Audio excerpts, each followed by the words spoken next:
ভৰণ পোষণ বা মেইনটেনেন্স শব্দকেইটা শুনাৰ লগে লগে আপোনালোকৰ মনত এটাই প্ৰশ্ন উদয় হয় যে মেইনটেনেন্স অধিকাৰী আৰু বা মেইনটেনেন্স ক্লেইম কৰা অধিকাৰ কাৰ কাৰ থাকে বা পোৱাৰ অধিকাৰ কাৰ কাৰ থাকে। নতুন আইনৰ মতে সেকশন 144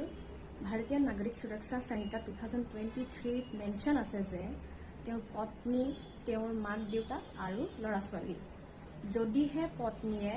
নিজকে ভৰণ পোষণ কৰাৰ পৰা অক্ষম হয় আৰু দেউতাক মাকৰ ক্ষেত্ৰতো সেম যে যদিহে মাক দেউতাকে নিজকে ভৰণ পোষণ কৰাৰ পৰা অক্ষম হয় আৰু ল'ৰা ছোৱালীৰ ক্ষেত্ৰত যদিহে ল'ৰা ছোৱালী শাৰীৰিক আৰু মানসিকভাৱে বিকাৰগ্ৰস্ত হয়,